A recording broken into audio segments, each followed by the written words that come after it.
A one, a two, a one, two, three, four. 나는야 다윗처럼 춤을 출 거야. 안녕하세요. 저희는 우리 교회의 다윗 같은 용사 학생부 중등부입니다. 앞으로 우리의 힘이 되신 하나님께 영광 올려드리는 삶을 사는 학생들이 되겠습니다. Keep on fighting! 오늘 말씀의 제목은 다윗 이야기 9편 교회 부솔 시내가에 은혜가 있는 곳입니다. 하나님의 말씀을 봉독함으로 하나님의 말씀을 선포하겠습니다. 사무엘상 30장 21절부터 25절까지 말씀입니다. 다윗이 전에 피곤하여 능히 자기를 따르지 못하므로 부솔 시내에 머물게 한 200명에게 오매 그들이 다윗과 그와 함께한 백성을 영접하러 나오는지라 다윗이 그 백성에게 이르러 문안하매 다윗과 함께 갔던 자들 가운데 악한 자와 불량배들이 다 이르되 그들이 우리와 함께 가지 아니하였은즉 우리가 도로 찾은 물건은 무엇이든지 그들에게 주지 말고 각자의 처자만 데리고 떠나가게 하라 하는지라. 다윗이 이르되 나의 형제들아 여호와께서 우리를 보호하시고 우리를 치러 온 그 군대를 우리 손에 넘기셨은즉 그가 우리에게 주신 것을 너희가 이같이 못하리라. 이 일에 누가 너희에게 듣겠느냐? 전장에 내려갔던 자의 분깃이나 수우물 곁에 머물렀던 자의 분깃이 동일할지니 같이 분배할 것이니라 하고 그날부터 다윗이 이것으로 이스라엘의 율례와 규례를 삼았더니 오늘까지 이르니라. 아멘! 옆에 분들하고 한번 제목 나눠보실까요?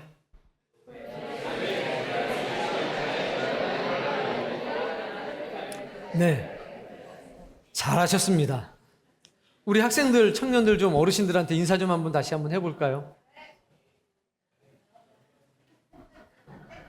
네, 구석구석 방방곡곡 다니시면서 인사를 해주십시오.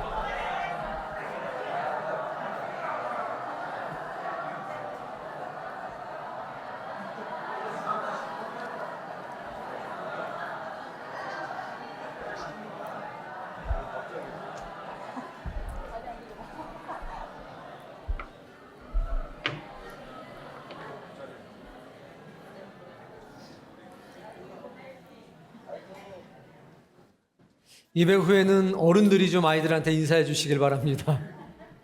말 한마디 인사 하나가 정말 위대하고 놀라운 일들을 많이 만들어낼 수 있습니다. 우리 학생 청년들에게 격려의 박수 한번 보내드립시다.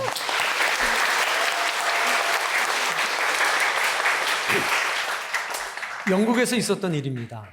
그 템스 강이라고 하는 강이 있는데 많은 사람이 산책하기도 하고 시간들을 보내는 곳입니다. 그런데 한쪽 구통에서 거린이 나이 드신 노인분 하나가 바이올린을 연주하고 있었습니다. 워낙 바이올린이 낡은 데다 또 몸도 또 체력도 받쳐주지 않기 때문에 그다지 흥미로운 연주는 되지 못했습니다. 모자를 내려놓고 연주를 하고 있는데 한 푼도 그 모자에 돈이 담기질 않는 겁니다. 그런데 낯선 외국인 하나가 그곳을 지나가게 됩니다. 그리고 유심히 바라보다가 그 거린인 할아버지한테 가서 이렇게 얘기를 합니다. 할아버지, 제가 가진 돈은 없습니다. 그런데 제가 이 바이올린이라고 하는 악기를 좀 다룰 수가 있으니 바이올린을 주시면 제가 이 자리에서 몇 곡을 좀 연주해도 되겠습니까? 라고 말을 건넵니다. 그 할아버지는 지치기도 하고 휴식이 좀 필요하니까 바이올린을 넘겨주고 한편에 조용히 앉습니다. 연주를 시작합니다. 갑자기 주변으로 많은 사람들이 몰려들기 시작합니다. 그리고 두 번째 곡을 연주하기 시작하자 많은 사람들이 울기 시작합니다. 그 모습을 지켜보고 있던 이 할아버지는 모자를 들고 청중들에게 다가가기 시작합니다. 생각보다 훨씬 큰 고액의 돈들이 모자에 담기기 시작합니다. 곁에서 그것을 지켜보고 있던 경찰관도 지갑을 꺼내서 모자에 돈을 던져 넣습니다. 많은 사람들이 말할 수 없는 큰 감동을 받았습니다. 연주가 끝나자 그 중에 어떤 사람이 이렇게 얘기합니다. 저 사람은 파가닌이다. 당대 최고의 바이올린 연주자였습니다. 바이올린의 마술사라고 불렸던 파가니니. 그것이 그 연주자의 정체였던 것입니다.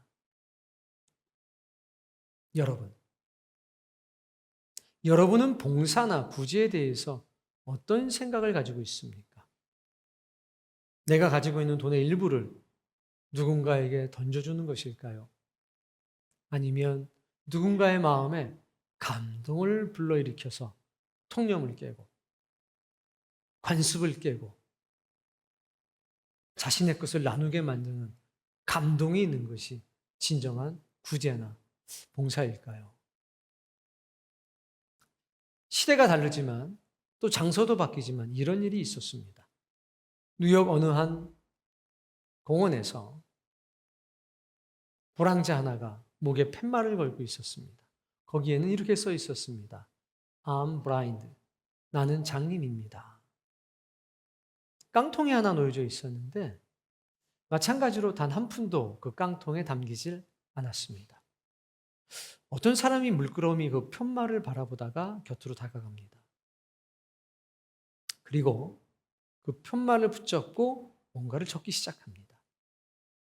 얼마간의 시간이 흐른 뒤 이 거리는 불황자는 무언가 변화가 있다는 것을 직감하게 됩니다. 그 깡통에 자꾸 동전이 차오르기 시작하는 겁니다. 많은 사람이 자꾸 자신의 곁에 와서 응원도 해주고 토닥여주고 동전을 던져놓고 가는 겁니다. 도대체 무슨 일이 있었던 것일까요? 궁금해서 견딜 수가 없었습니다. 그 지나가는 사람들에게 손짓을 해서 자기 팻말에 뭐라고 적혀 있는지 읽어달라고 부탁을 했습니다. 맹인이기 때문에 볼 수가 없었던 겁니다. 거기에는 이렇게 적혀 있었습니다. Spring is coming soon, but I can't see it. 바야흐로 봄은 다가오고 있지만 나는 그것을 볼 수 없습니다. 언어에는 사람의 마음을 감동시키는 특별한 게 있습니다. 사랑하는 성도님, 옆에 계신 분들과 한번 이야기해 볼까요? 파가니니는 그리고 이름 없는 어떤 한 사람은 봉사나 구제나 어떤 도움을 준 것일까요? 아니면 그렇지 않은 것일까요? 한번 옆에 분들과 이야기 나눠보십시다.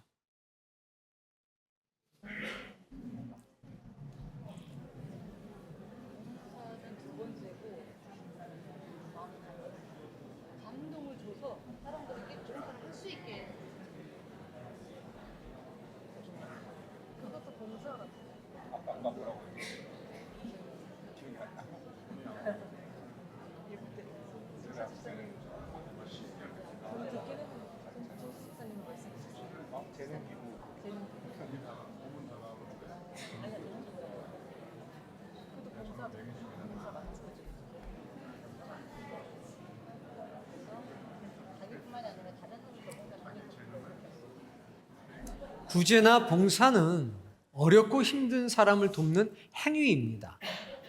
그런데 그것이 단순한 행위로 끝나서 세상은 변화되질 않습니다. 여러분에게 물어보겠습니다. 여러분은 파가니니와 같은 그런 사람인가요? 아니면 그 이름 없었던 어떤 그 팻말에 내용을 바꿔줬던 그런 종류의 사람인가요? 아니면 주머니를 열어서 누군가에게 기부하고 도움을 주는 그런 사람인가요? 여러분 어떤 사람이 되고 싶습니까? 아니면 내 자녀들은 어떤 사람이 되길 원합니까? 이것도 한번 마주 얘기를 해보세요.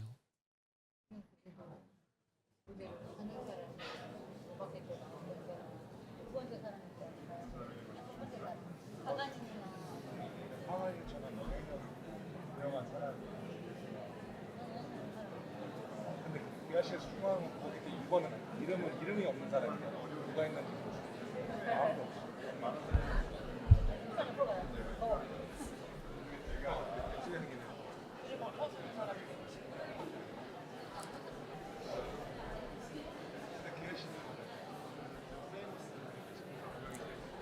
어떤 분들은 파간인이나 아니면 그 편말에 글을 바꿨던 사람을 가리켜서 재능 기부자라고 말합니다. 옳습니다. 재능 기부를 한 거죠. 근데 저는 거기서 한 걸음 더 나가고 싶습니다.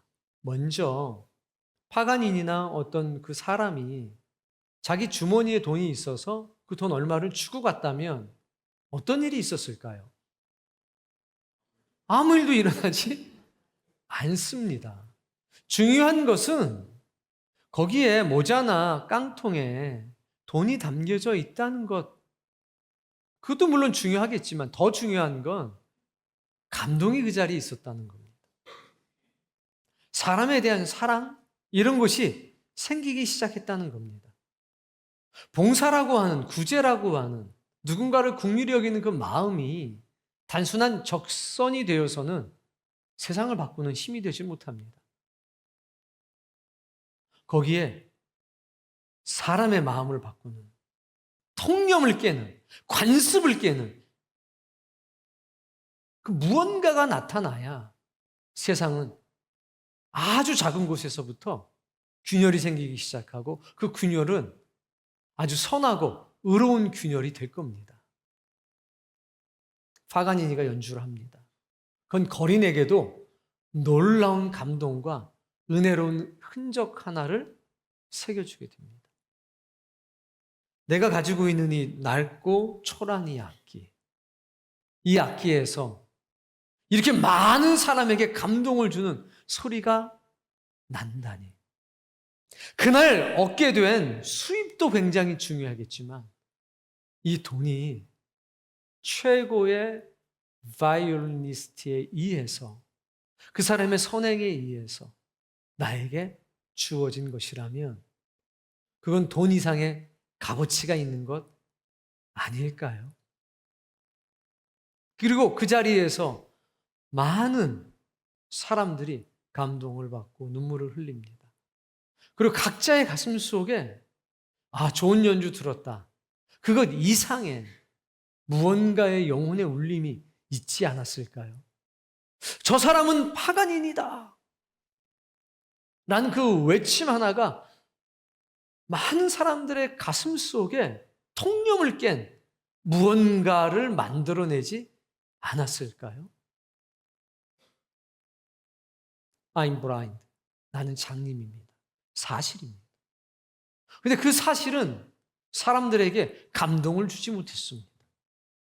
근데 그 사실, 맹인이라는, 장님이라는 그 사실을 어떻게 해석하느냐에 따라서 사람들의 마음은 달라지기 시작합니다. 사실을 사실대로 말하는 것, 그건 잘못된 일은 아닙니다. 근데 그 사실이 가지고 있는 의미를 어떻게 해석해서 전달하느냐에 따라 가지고 감동은, 은혜의 역사는 그 자리에 나타나기 시작합니다. 만약 거기에 누군가가 이 사람은 볼 수가 없습니다. 하루에 $10 정도는 있어야 먹고 살 수 있습니다. 우리가 이 사람을 돕지 않으면 이 사람은 서서히 굶어 죽어가게 됩니다. 여러분들은 자신도 모르는 사이에 지나가는 그 순간 살인자가 되는 겁니다 라고 딱 멋지게 팩트 정리해가지고 딱 적어놨으면 어떤 일이 있었을까요? 한번 옆에 사람과 이야기해 보세요.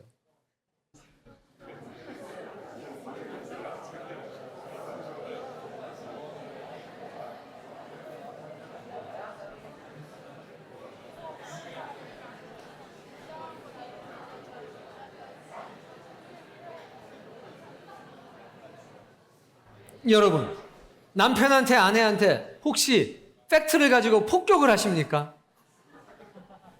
자기 자녀들한테 팩폭이라고 하잖아요. 그건 옳은 얘기입니다. 맞는 얘기입니다. 근데 거기에 뭐가 없습니까? 감동이 없습니다. 은혜가 없습니다. 앞을 보지 못하는 사람입니다. 다 동의하잖아요. 그래서 뭐 어쨌다고. 이런 마음이 있잖아요. 나도 살기가 힘든 거예요. 여러분, 사는 게 좀 좋아지셨습니까? 시간이 흘러가니까 좀 삶이 나아지십니까? 아니죠. 힘들어져요. 뭐 좋아진다는 소리 들어본 지가 너무 오래됐습니다.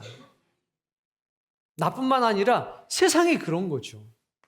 그런데 언어는요, 글은요, 그 의미가, 팩트에 대한 의미가 올바르게 해석이 될 때 우리의 삶에 놀라운 변화를 가지고 옵니다. 바야흐로 봄이 다가오고 있습니다. 그러나 나는 그것을 볼 수 없습니다. 그게 왜 감동이 됐을까요? 내가 일상에서 누리는 이 모든 것이 누군가는 평생 단 한 번도 이룰 수 없는 꿈과 같다는 것을 느끼게 해준 겁니다. 그리고 내가 누리는 일상, 내가 의식하지 못하는 일상이 하늘이 내게 준 귀한 선물이라는 것을 알게 해준 겁니다. 경험하게 해준 겁니다. 그리고 내가 가지고 있는 것이 크든 작든 이것은 내 능력에서부터 나온 것이 아니라 하늘의 선물이요, 하나님의 선물이라는 깨달음을 그 순간에 준 겁니다. 내가 몇 푼의 동전을 던져놓지만 그건 단순한 돈이 아니라 신의 은총이고 신의 선물인 겁니다. 하나님이 당신도 사랑하십니다. 당신이 봄이 오는 것은 볼 수 없지만 그래도 당신도 하나님 앞에 소중한 사람입니다. 하나님이 내게 주신 이 선물을 조금이나마 당신에게도 나누어 드리고 싶습니다. 용기를 내십시오. 희망을 내십시오. 이렇게 된 것 아닐까요? 팩트는 똑같습니다. 보지 못한다는 것. 근데 그것을 어떻게 해석해내느냐, 거기에 따라서 감동이라고 하는 것은 우리의 삶에 잔잔히 그러나 폭풍처럼 우리의 영혼을 울리게 되는 겁니다. 오늘 우리에게 필요한 것은 그런 것이 아닐까라는 생각을 하게 됩니다. 오늘 다윗한테도 똑같은 일이 있었습니다. 오늘 성경에 보게 되면 22절 읽어보세요.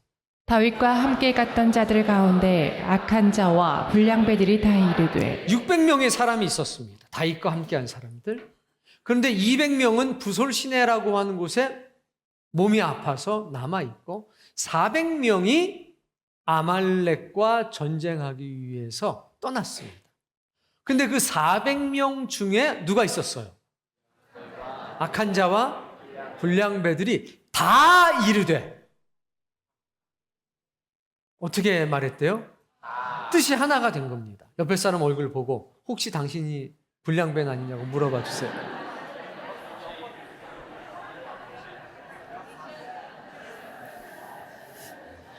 이게 어떻게 된 건지 좀 찾아볼 필요가 있어요. 자, 어디를 보시냐면 6절 말씀을 보십시오.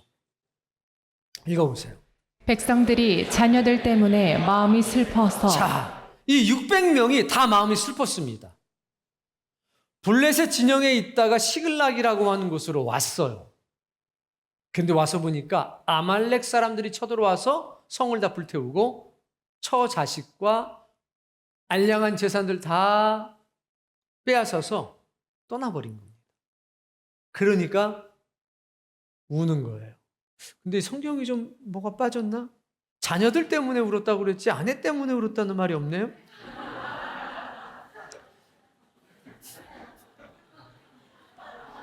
울었어요. 자, 그런데 마음이 슬펐는데 어떤 행동을 하냐면 다윗을 돌로 치자라고 말을 했어. 물론 다는 아니겠죠. 600명이 다 그러진 않았을 거예요. 그 중에 몇 명이 돌을 들어서 다윗을 돌로 치자라고 했습니다. 그래서 다윗이 당황한 거예요. 여러분, 왜 갑자기 다윗을 돌로 치자고 그랬을까요? 빨리 쫓아갑시다 이렇게 하지 않고 왜 돌로 치려고 했을까요? 두 가지 정도 생각해 볼 수 있습니다. 첫 번째는 블레셋 사람들과 함께 있으면서도 아말렉을 공격해라 라고 했을 때 한 번만 공격해도 될 걸 다윗은 두 번, 세 번 공격했어요. 사람들이 생각한 겁니다. 감정적으로 생각한 겁니다. 어떻게? 다윗이 네가 한 번만 공격해도 될 것을 과도하게 지나치게 아말렉을 공격해서 아말렉이 우리에게 복수한 거다. 이렇게 생각해 볼 수가 있습니다. 두 번째, 29장에서 어떤 일이 있었냐면 블레셋이 이스라엘을 치려고 합니다. 그래서 다윗과 함께한 사람들을 이스라엘과 전쟁에 보내려고 했습니다. 왕이.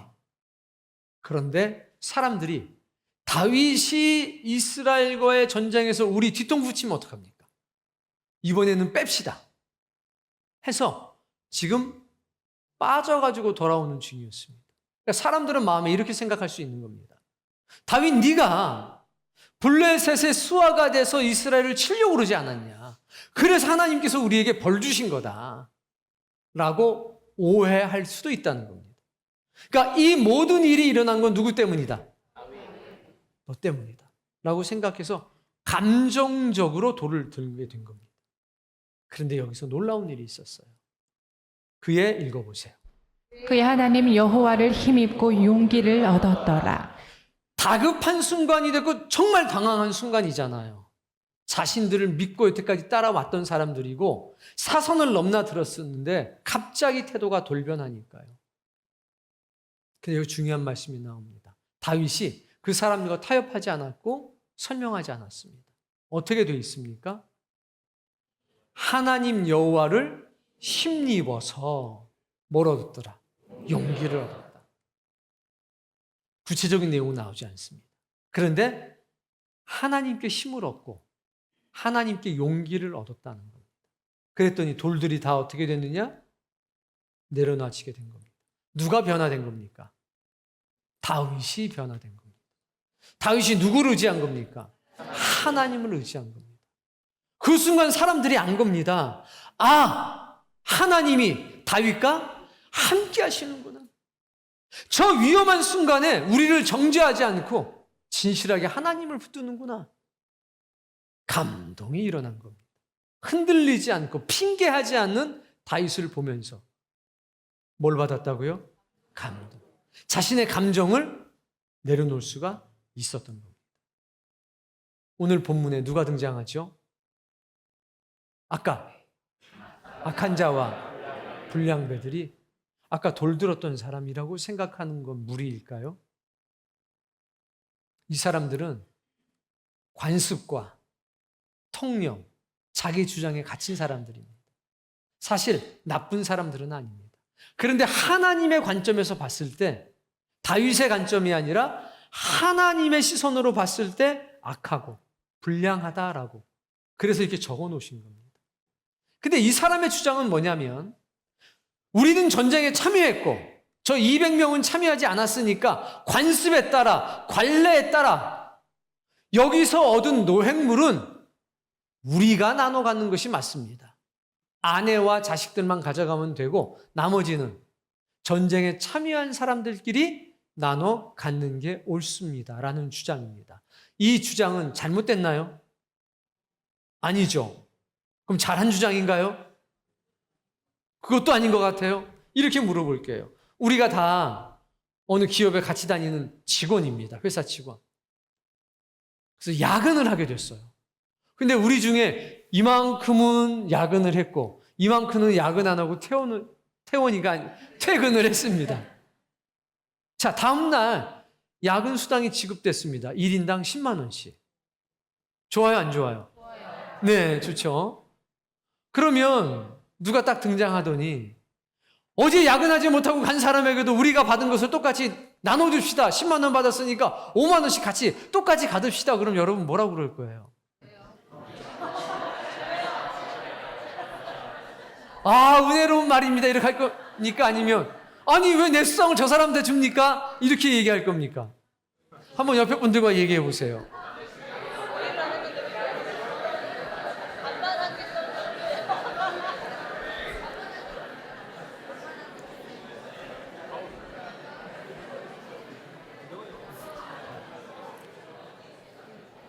은혜로운 메시지 전달을 위해서 손을 한번 들어보겠습니다. 내 야근 수당을 반으로 쪼개서 야근에 참여하지 않는 사람에게도 수당을 나눠줘야 됩니다. 손 한번 들어봅시다. 감사합니다. 두 분 들었어요. 복 많이 받으세요. 앞으로 일하고서 수당은 저랑 나눕시다. 돈복은 여러분이 가지시고. 당연한 거죠. 이게 뭐예요? 상식인 거예요. 이거 뭐 관습까지 갈 것도 없죠. 아니, 내가 일했으면 그 수당은 내 거지. 이 사람들이 이틀 동안 전쟁을 했습니다. 새벽부터 그 다음날 저녁까지. 치열한 전쟁이었어요. 그러니까 이렇게 그 노획물을 우리끼리 전쟁에 참여한 사람끼리 나누자는 것은 전혀 무리한 게 아닙니다. 근데 성경은 뭐라고 기록했느냐? 악한 자와 불량배들이 다 이르되, 이 의견에 동조한 사람들은 전부 다 불량배라고 하나님의 관점에서 그렇게 보인다는 겁니다. 누구의 관점에서? 하나님의 관점에서. 우리의 관점에서 보면 너무 당연한 건데. 따라해봅시다. 은혜는 관습을 깹니다. 관습을 깹니다. 은혜는 통념을 깹니다. 통념을 깹니다. 은혜는 관습과 통력을 깹니다. 자기 이익이라고 하는 그것을 깹니다. 이 사람들 생각해 보세요. 지금 아내가 잡혀갔고 자식들이 잡혀갔습니다. 그리고 여전히 사울을 피해서 도망다니는 신세입니다. 극도의 스트레스가 있을 수밖에 없죠. 부솔 시내가에 남았던 200명도 여러 가지 전쟁으로 인해서 몸이 아프고 다친 사람들이에요. 정말 나도 내 처자식 구하고 싶지만 따라갈 수 없는 그런 사람들. 그럼에도 불구하고 끝까지 따라오다가 다윗에 의해서 너희는 여기서 쉬는 것이 좋겠다. 남겨진 사람들이란 말입니다. 그런데 어떤 일들이 나타나게 됩니까? 자, 이제 본문으로 다시 와서 21절. 다윗이 전에 피곤하여 능히 자기를 따르지 못하므로 붓을 시내에 머물게 한 200명에게 오매. 네, 그 200명이 쌍수를 들고 환영을 합니다. 22절. 다윗과 함께 갔던 자들 가운데 악한 자와 불량배들이 다 이르되. 자, 그 사람 듣는 데서 얘기하는 거예요. 야근 안 한 사람들 듣는 데서 얘기하는 거죠. 뭐라고 얘기합니까? 우리가 도로 찾은 물건은 우리끼리 나눠 가집시다. 처자식은 데려가게 합시다. 자, 그럼 부솔 시내가에 있던 사람들이 서운할까요? 서운하지 않을까요? 안 서운해요, 하나도. 야근 안 한 사람들이 야근한 사람들에게만 수당 10만 원씩 줘요. 그거 보고 서운할까요? 당연히 서운하지 않죠. 아유, 나도 좀 할 걸 그랬나? 이런 생각이 들겠지만 왜 나는 안 주나? 이 생각 당연히 안 하죠. 이상한 사람들이네. 근데 부솔 시내가에 남아있던 사람도 처자식 얻게 된 것만 해도 너무 감사하게 생각할 거예요. 그 사람들한테 목숨 걸고 싸운 그 사람들한테 당연히 고맙다고 생각할 거예요. 그런데 23절. 다윗이 이르되. 누가 말합니까? 그 200명 중에 한 사람이 얘기한 게 아니라 누가 얘기해요? 자, 다윗도 어떤 상황인지 한번 생각을 해보세요. 태엽을 감아보세요. 시간의 태엽을. 돌로 맞아서 죽을 뻔했죠. 죽는 것보다 두려운 게 배신감이에요. 배신감. 생사를 같이 했던 사람들. 그 사람들이 돌멩이를 든 거예요. 나도 가슴 아픈 상황인데 책임을 전부 나한테 돌리고 있잖아요. 그런데 그 다윗이 말하는 거예요. 모든 걸 희생했던 그 다윗이 말하는데 읽어보세요.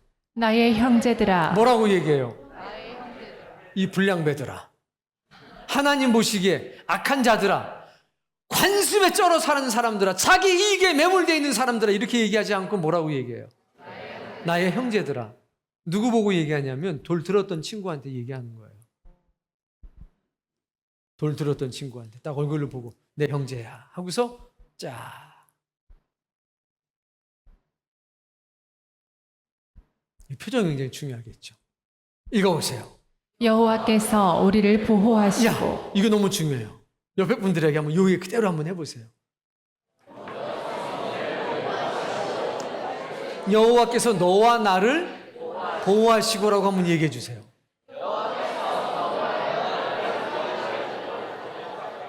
옆에 장로님 앉아 계시는데 여호와께서 너와 나를 보호하시고, 이거 안 되겠죠?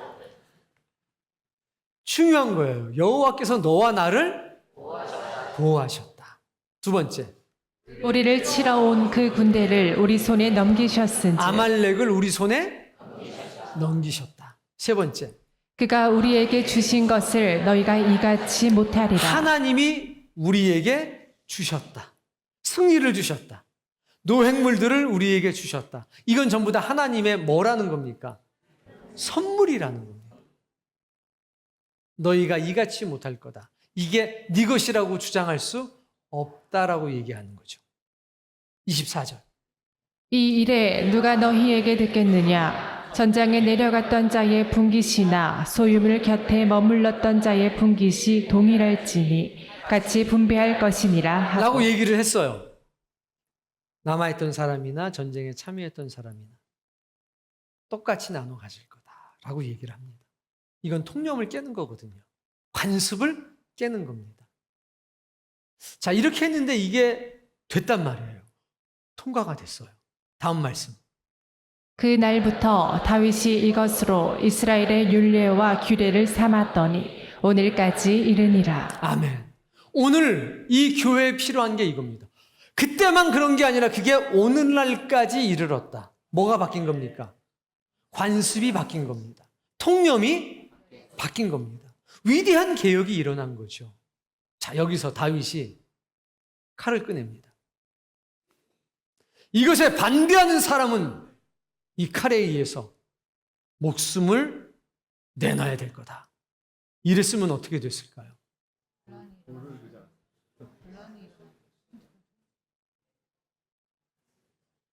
이게 무력에 의해서 이루어진 게 아니라 마음에 감동을 받은 겁니다.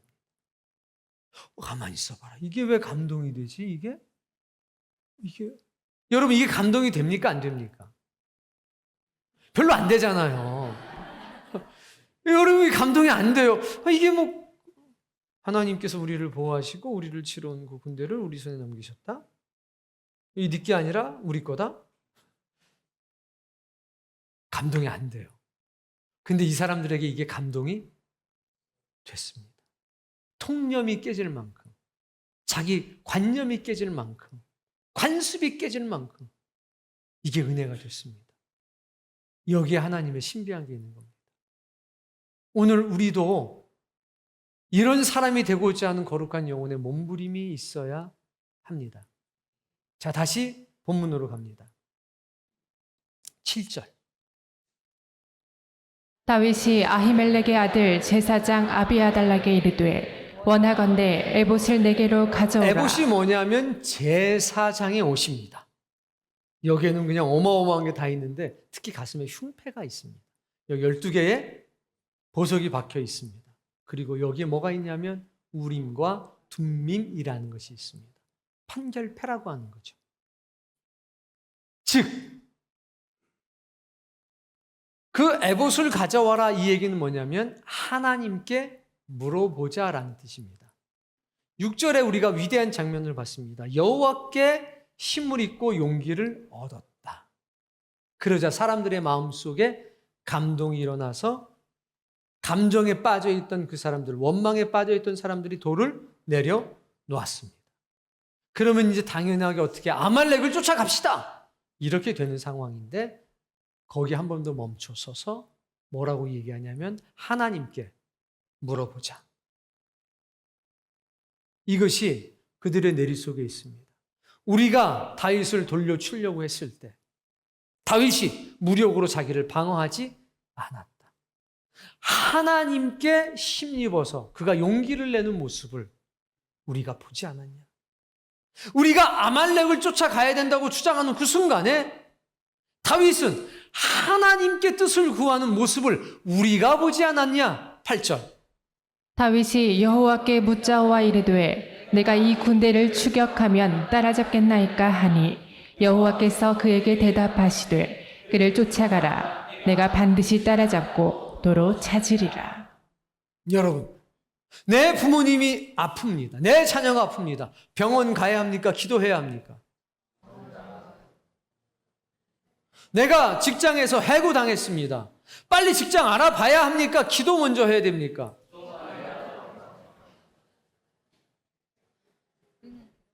이런 거예요. 아니, 당연히 해야 될 일 앞에서 하나님의 뜻을 구합니다. 그런데 이게 경박하거나 혹은 외고집적이거나 불통으로 보이지 않고 이것이 은혜의 흔적이 돼서 자신의 감정과 분노, 이걸 녹이는 거예요. 이 모습이 박히는 겁니다. 하나님께 물어봅니다. 하나님, 쫓아가야 합니까? 아니면 기다려야 하는 겁니까? 하나님이 뭐라고 답변해 주셨냐? 쫓아가라. 모든 것을 찾아올 것이다. 그리고 추적을 하기 시작합니다. 그때 애굽 사람 하나를 만나게 됩니다. 아말렉의 몸종이었는데 병들자 버리고 간 겁니다. 하나님이 그들을 만나게 합니다. 물어봅니다. 넌 누구냐? 아말렉이 어디로 갔느냐? 네가 우리의 길잡이가 되어줄 수 있느냐? 다 오케이. 그리고 이틀 동안 전쟁을 하게 됩니다. 17절 말씀 읽어보세요. 다윗이 새벽부터 이튿날 저물 때까지 그들을 치매 낙타를 타고 도망한 소년 400명 외에는 피한 사람이 없었더라. 따라해보세요. 단 한 명도 다치거나 죽은 사람이 없었다. 그 400명 중에 단 한 명도 다치거나 죽은 사람이 없었습니다. 그리고 다윗이 이 모든 일에 앞장을 섰습니다. 그 다윗이 말을 하는 겁니다.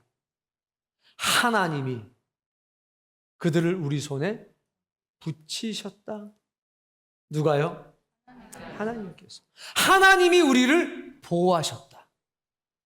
라고 했을 때 전부 다 맞습니다.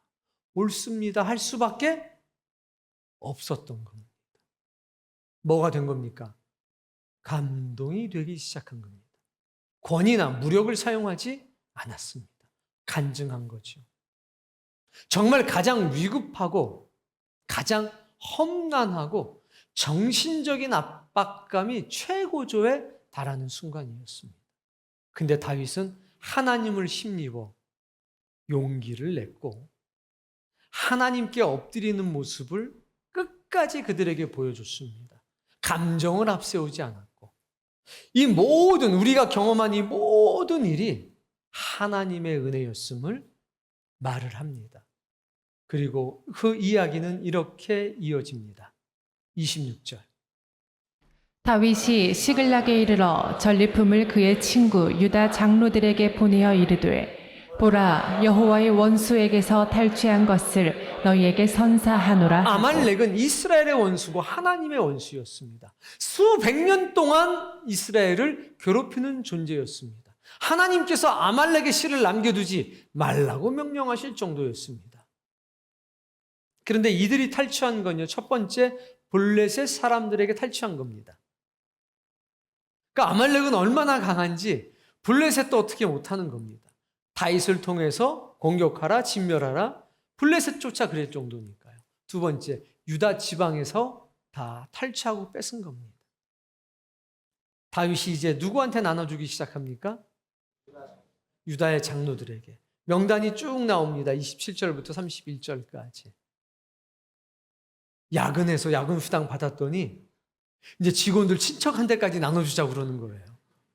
엄청 은혜스럽죠. 이거는 블레셋에게 뺏은 거. 이거는 유다 백성들에게 뺏은 거잖아. 그러니 당연히 그들에게 돌려줘야지. 이건 이성이나 논리로 되는 거 아닙니다. 이건 무엇으로 되느냐? 은혜로 되는 겁니다.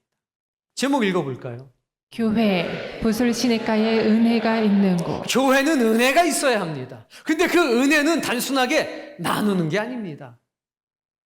불량배와 같은 마음을 가졌던, 악한 자와 같은 마음을 가졌던, 자기 관념이나 자기 이익이나 통념에 사로잡혀서 살아가고 있던 사람들이 바뀐 겁니다.